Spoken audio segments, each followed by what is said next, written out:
Hey everyone, it's Monique here again, and in today's video, I'm going to be talking about my experience attending the AfroAnimation Summit 3.0. So this was an incredible event. It was a great experience that was able to, first and foremost, reconnect me with so many people that I met or have befriended during the pandemic and even before the pandemic.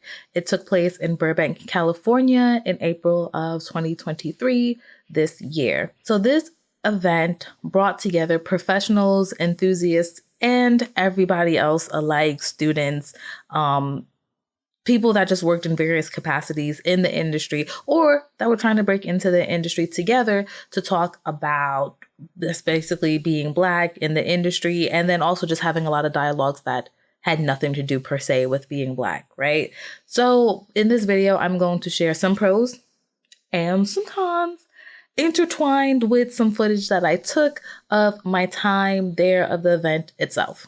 Now, I have to say that everything that is mentioned in this video, I have already communicated to them via their post-event survey. So this is not anything that I haven't already communicated because I'm not here trying to be messy. I need to say that. But, you know, this was their first time having an in-person event. The first 2 months were virtual. So I definitely am giving them grace.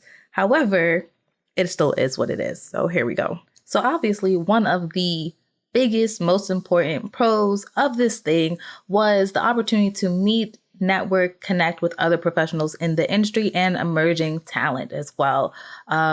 There were people that, you know, again, like I said earlier, that I had just befriended on Twitter or like through LinkedIn and things like that, and actually being able to meet them and experience their personality in 3D in real time and vice versa. It was also really amazing to hear their stories, their journeys, learning about their experiences, and getting some insight to their aspirations. I thought that was like just a huge thing, and it was super pro. And it felt so good to be around other Black people, people of color, of all the different diversity, equity, and inclusion type of people, and, you know, just people in general. It wasn't exclusively for Black people. However, the abundance of Black people that work in the animation industry was very refreshing to experience because, one, we're all spread out. Two, we're not all based in California. So that was just very, very nice. So while there were many pros of the conference, which I'm going to get into them, there were a couple cons that I had as well. So one of the cons I had was like the lack of specificity to the different tiers of pass holders, right? So they had like speaker passes, industry, general, and student. And I felt that for the most part, that I probably could have had the same experience with a general or student pass. Like the ticket prices made sense for the type of event that it is and that it is aspiring to be.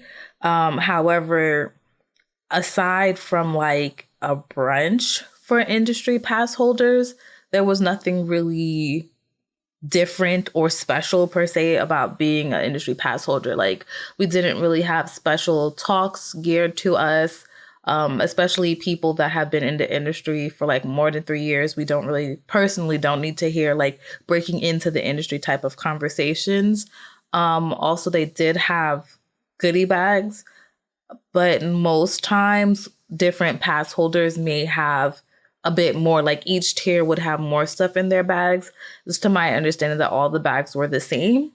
So that was kind of a con for me. I felt like, yeah, I could have paid significantly less and had a different ticket and had the same experience. And again, the experience overall was fine. I'm just like, there was no real, for lack of a better word, benefit for having an industry pass, to be honest with you.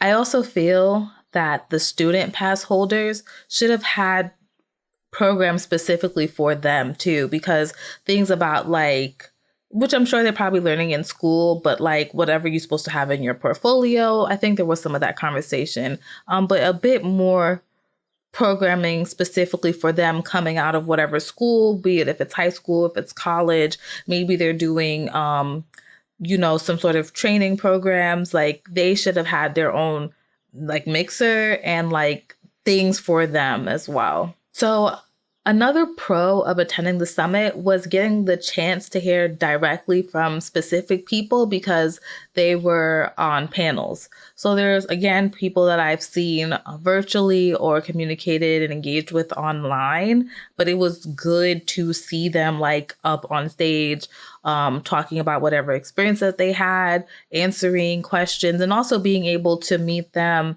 after their panels and just like as people were hovering around the convention center as well. My next con is that overall, I didn't feel like there was enough programming as a whole.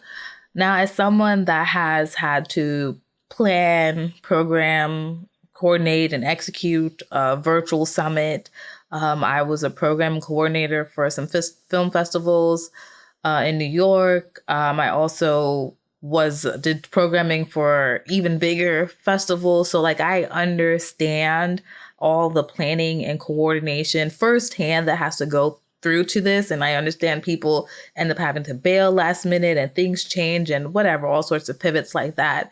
I just say that overall, I don't believe that there was enough programming because for some of the conversations like breaking into the industry and things for early career people that I felt really I didn't need to sit in on, there wasn't something else for me to do in that time. Like they did have a couple studios that had their own like booths, so to speak, and had people there that you can talk to.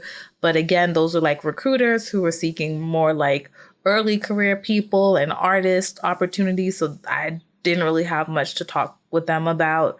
So outside of the main panels that were happening, if you didn't really have a need or desire to experience the panel, there was really not much for you to do. Now, me, again, being the fake social butterfly, I had friends and peers and things like that, and we were all talking with each other and just kind of like debriefing, taking a little woosah, and then getting back into the swing of things. And it was nice to also meet people. So I believe that like in the future and as they continue to grow and expand and like take everyone's feedback and implement different things, that one, they may be able to kind of like stagger some things, but they may be able to have workshops or like more specific topic driven like side room conversations happening. So like, again, if you don't need to sit in on a conversation about like, I don't know, like writing for TV, you can go maybe sit in on something else that's happening on the side instead of kind of trying to figure out what to do. So basically, also what I'm getting at is like, in terms of programming, they had these big panels in the main stage, so to speak. And I think it would have been really dope if they had, again, some of those like more specific topic conversations, have like, for instance, storyboarding, like visual development, but also having them in like a little bit more intimate sizes so that people could have done a bit more like engaging with each other and with the person leading the discussions or demonstrations and things like that. I wanted to be sure that I ended this video on a positive, right? I'm probably going to attend the summit again next year because I know that they're going to at least take some of the feedback that I'm sure people have given them from the surveys and do their best to implement things. And I want to see how they will continue to elevate the summit going forward, right? So overall, I would say that it was a positive for me because it got me back into California after 9 years. Like I could not believe the last time I was in California was for CTN in 2014. So overall, I think it was really dope. I was able to also attend a networking event at Netflix, which was great because, you know, once upon a time I was working there virtually. So it was nice to see the building and at least the lobby for the company that I was working for. And who knows, maybe one day I'll actually be there in person. Like anything's possible. But that was really dope. Overall, it was, again, really inspiring and like energizing to be around so many like-minded people, like-minded Black people. And when I say like-minded, it's like we're all lovers of animation. We want to work on animation. We love watching animation. We like hearing people talk about animation. So that was really, really good. And, you know, I understand that during this time that I'm filming this this episode, I'm like, this is not even my podcast, which is coming back. The time that I'm recording this video, the industry is in a really, really tough place. And I do believe that things will get better. However, I also do believe that we still got a little bit of ways to go before things start getting better. So this summit, I felt like gave a bit of hope because a lot of people are working on a lot of things outside of studios. And that's really, really exciting for me. And, I just really am anticipating my next employment opportunity to get back into production and working on things. I had an amazing time at the AfroAnimation Summit 3.0. And while there were a few cons, there were really more pros to outweigh the cons, right?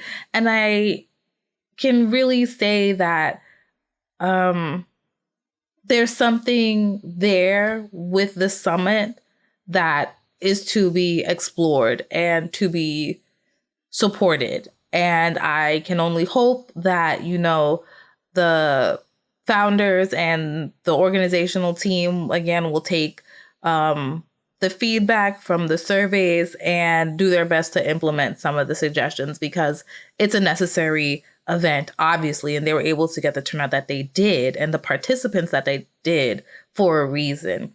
So I encourage everybody to, just stay up to date on their stuff and see whatever will happen in the future. So thanks for watching, and I'll see you in the next video. Bye.